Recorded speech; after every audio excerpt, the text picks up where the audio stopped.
అత్త చేతి వంట. అబ్బబ్బా, ఎండలు ముదిరిపోయాయి కదండి. ఇంకా వేసవి కాలం వస్తే మామిడికాయ పచ్చడి తినకుంటే ఎలా? రండి, నా స్టైల్లో మామిడికాయ పచ్చడి ఎలా చేయాలో చూద్దాం. ముందుగా పచ్చి మామిడికాయలను గ్రేటర్ తీసుకొని తురుముకోవాలి. స్టవ్ మీద ప్యాన్ పెట్టి నూనె వేడి చేసుకొని పోపు దినుసులు వేసుకొని చిట్లనివ్వండి. గుప్పెడు వెల్లుల్లి రెమ్మలు, కొద్దిగా కరివేపాకు, 2 ఎండుమిరపకాయలు వేసుకొని పోపు పెట్టుకోండి.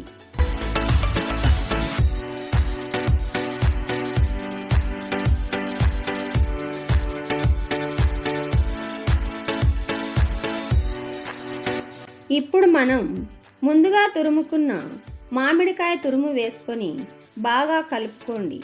ఇప్పుడు రుచికి సరిపడా ఉప్పు, కొద్దిగా పసుపు వేసుకొని నూనెలో బాగా వేపుకోండి.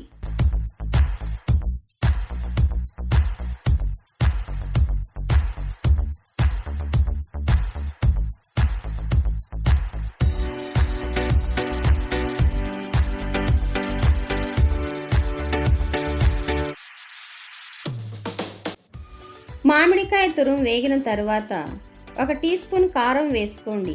మీకు స్పైసీగా కావాలనుకుంటే కొద్దిగా ఎక్కువగానే వేసుకొని నూనెలో బాగా ఫ్రై చేసుకోండి. ఇలా దగ్గర పడ్డాక స్టవ్ కట్టేయండి.